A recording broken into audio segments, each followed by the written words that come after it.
Hello everyone, welcome back to Sunny's Mindset Lab, the place where we decode the world's greatest books, ideas, and mindsets to help you think better, live better, and grow better. Today we are doing something incredibly special. We are going to completely dismantle your worldview. Think about the news you hear every single day. War, natural disasters, corruption, extreme poverty. It genuinely feels like things are bad, and more importantly, it feels like they are getting worse.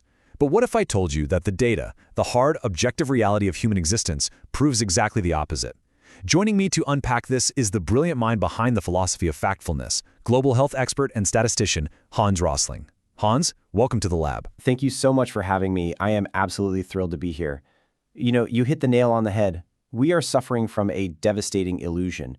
Most of us carry around an overdramatic, highly stressed worldview that is entirely disconnected from reality. My life's work has been about using facts to cure this ignorance, and I'm excited to share how we can all learn to see the world as it truly is. To kick things off, Hans, you usually start your lectures with a specific test. I want to pose this directly to our listeners right now. Yes, let's do it. I've asked this simple question to thousands of people all over the globe. University students, top scientists, investment bankers, even political leaders. Here's the question. Where does the majority of the world population live today? Is it A, low-income countries, B, middle-income countries, or C, high-income countries? Take a second, listener, and lock in your answer. It seems like a straightforward multiple-choice question, but there's a trap here, isn't there? A massive trap. When I give this test, I often compare the results to chimpanzees. If I wrote A, B, and C on bananas and threw them into a chimpanzee enclosure, the chimps would pick the right answer about 33% of the time, just by pure random chance. But human beings, highly educated human beings, they score consistently worse than the chimpanzees. That is wild. Worse than random chance. So let's reveal the answer. The correct answer is B, middle-income countries. If you guessed wrong, don't worry, most people do. The vast majority of educated audiences guess low income. And that tells us something profound. We don't just lack knowledge, we have preconceived, active misinformation operating in our brains. Because our brains naturally default to this outdated, overdramatic worldview, right? We're operating on software programmed by textbooks from 30, 40 years ago. Exactly. We imagine a world divided perfectly into the rich and the desperately poor. But that world no longer exists. Getting this wrong isn't an intelligence problem, it's an instinct problem. We are reacting emotionally to an outdated mental map. Now, to help us understand how to fix this mental map, I want to bring up this fascinating visual of an X-ray. It's a sword swallower. Hans, how does this connect to global data? Well, when I was a young medical student, I was fascinated by sword swallowing. It looks completely impossible, right? We assume the human throat is a round tube and pushing a solid flat blade down it should be lethal. But I discovered a secret. The human throat isn't a stiff, round pipe. It's actually flat. Once you understand the hidden underlying mechanics of the anatomy, the seemingly impossible becomes totally possible. It's a brilliant metaphor. You just slide a flat sword down a flat throat. Precisely. And that is exactly what we are going to do with global data today. We are going to look past our stressful, dramatic assumptions, understand the hidden mechanics of reality, and slide the facts right in. I love that. So here is our roadmap for today's explainer. We'll cover 1, the gap instinct, 2, the negativity instinct, 3, the straight line instinct, 4, a rapid-fire look at our remaining biases, and finally 5, how to build a fact-based worldview. Let's jump straight into Section 1, the gap instinct, dismantling the us versus them mindset. Hans, you call this the very foundation of our ignorance, the gap instinct. What exactly is this? The gap instinct is this powerful, irresistible temptation we have to divide all kinds of things into two distinct, conflicting groups, good and evil, rich and poor, us and them. We constantly talk about the developed world and the developing world, assuming there is this massive, unbridgeable chasm in between. It's binary thinking. It's simple, it's clean, and our brains love it. We love it, but it's completely toxic to our understanding of reality. This instinct tricks us into seeing an endless gap of injustice and inequality, and it causes us to entirely miss the continuous, beautiful spectrum of humanity that actually exists right in front of us. So if the rich-poor binary is a myth, how should we actually view the world? We need to replace it with 4 distinct income levels. If you look at this model, it brilliantly illustrates the truth. Imagine each figure here represents 1 billion people. On level 1, you have roughly 1 billion people living in extreme poverty on less than $2 a day. It's a harsh reality. But look at levels 2 and 3. That is where a staggering 5 billion people, the vast majority of humanity, live today. Their basic needs are met. Finally, level 4 is the high-income bracket, roughly 1 billion people, which is where you and I likely sit. This completely shatters the idea of the West and the rest. Most of the world isn't starving, and they aren't flying private jets. They are just somewhere in the middle, building their lives. Exactly. The massive gap we imagine, it's simply not there. The middle is full. Let's ground this in reality because numbers can sometimes feel a bit abstract.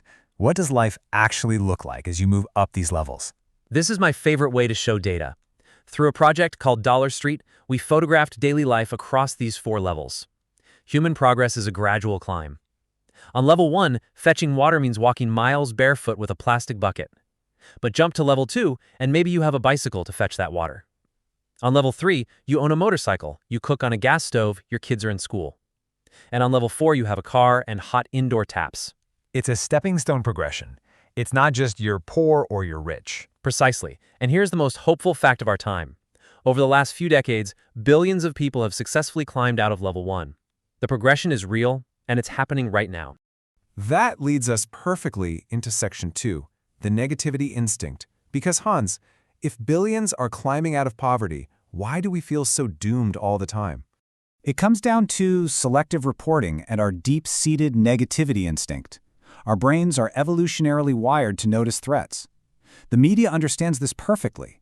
They bombard us with sudden disasters, wars, and dramatic, horrifying events because that is what captures human attention and drives clicks. Right. A plane crashing makes the front page. Millions of planes landing safely do not. Exactly. And the reality of human history is slow, invisible, gradual progress. When millions of people slowly escape extreme poverty over 20 years, that never makes a good evening news headline. It's a silent miracle. So we are constantly fed the dramatic negative, while the gradual positive is entirely ignored. I want to look at how this distorts our local realities, not just global ones. This chart comparing crime perception versus reality in the US is absolutely mind-blowing. It really proves how our feelings can completely contradict reality. Look at the solid line dropping over the decades. That represents actual reported crimes falling significantly. But the line on top, that's public perception. Year after year, the vast majority of people confidently stated they believed crime was going up. We are literally feeling panic and anxiety while the data clearly shows improvement. Because negative events are highly visible. One horrific local news story can convince your brain that your entire neighborhood is collapsing, even if the statistical trend is making you safer every single day. I love this next metric because progress is about so much more than just basic survival and falling crime rates. You track something called guitars per capita. Oh, this is a beautiful metric. The ultimate goal of human development isn't just to make more money or merely live longer, it's to experience culture, joy, and freedom. When you track the skyrocketing number of guitars per million people over the last few decades, you are seeing a proxy for human flourishing. It means people have the disposable income, the leisure time, and the freedom of expression to make art. Exactly. How can anyone argue that the world is fundamentally getting worse when there is literally so much more music being made? It's a wonderful, undeniable measure of civilization expanding its soul. Moving to Section 3, the straight line instinct. Let's tackle one of the biggest panic triggers of the modern era, the population panic. Hans, so many smart people are terrified that the global population is just endlessly exploding. Yes, and this is because of the straight line instinct. When we look at a graph with a steep upward curve like global population over the last century, our brains intuitively do something very dangerous. We instinctively panic and draw an imaginary, straight dashed line continuing forever into the future. We assume things will just keep growing at the same alarming rate unless some massive catastrophe like war or famine stops them. But lines aren't always straight. In nature, almost no lines are straight. Think about a baby's growth chart. If a newborn kept growing at the rapid rate they do in their first 6 months, they'd be 20 feet tall by adulthood. It's absurd. In reality, curves take many shapes. The population curve is an S-curve. Explain how that S-curve actually works for human population. As global health and income improve, child mortality drops. When parents know their children will survive, and when women gain access to education and contraceptives, families naturally choose to have fewer children. The UN data is incredibly clear on this. We have already reached peak child in the world. The growth we see now is just a lag effect of adults growing older. The global population growth curve is going to naturally flatten out and plateau right around 11 billion people. It is not a straight line into oblivion. It is a natural stabilization. That is incredibly reassuring. Let's move to Section 4, a rapid-fire look at the final cluster of primal instincts that hijack our critical thinking. Fears that once helped keep our ancestors alive today help keep journalists employed. This is such a striking quote. It perfectly captures the fear instinct. Our brains are hardwired by evolution to notice physical harm, captivity, and contamination. The media taps directly into this, which distorts our perception of actual risks, like terrorism or plane crashes, making them feel vastly more dangerous than mundane, everyday hazards. And that ties into what you call the size instinct, right? Precisely. The size instinct tricks us with isolated numbers. If I tell you on the news that 4 million babies died last year, that sounds horrific. It is massive. It's a lonely number that breaks your heart. But if I divide it and compare it to the year 1950, when 14 million babies died, suddenly you see the incredible, miraculous progress we've made. The golden rule of data is, never leave a number all by itself. Always compare and divide. And finally, the blame instinct. Why are we so obsessed with finding a villain? Because when things go wrong, finding a simple scapegoat, an evil businessman, a lazy politician, a foreign nation, feels deeply emotionally satisfying. It gives us an easy target. But pointing a finger completely distracts us from understanding the actual complex systems at play. If we just punch someone in the face, we stop looking for real explanations. Exactly. If you blame a greedy pilot for a plane crash, you don't fix the faulty radar system. You have to resist the urge to find a villain if you genuinely want to fix the root cause of a problem. Section 5, a fact-based worldview. How do we take all of this and actually apply it to our daily lives? Hans, give us the practical framework for processing the sheer volume of global information without the unnecessary panic. It comes down to a few core habits of mind. First, expect bad news. It will always be reported. But actively, consciously remind yourself to look for the slow, silent progress happening in the background. Second, as we discussed, avoid lonely numbers. Always demand a comparison or a historical baseline. Third, remember that slow change is still change. A 1% improvement over a few decades completely transforms the world. And finally, resist finding scapegoats. Look for systems, not villains. When you do this, the world becomes a much less terrifying, much more hopeful place. Hans, this has been an absolutely phenomenal paradigm shift. We've completely dismantled the overdramatic worldview. We now know that the vast majority of humanity is living in the middle, that crime and poverty are largely falling, and that the global population is naturally stabilizing, not endlessly exploding. It is a beautiful reality once you allow yourself to see it.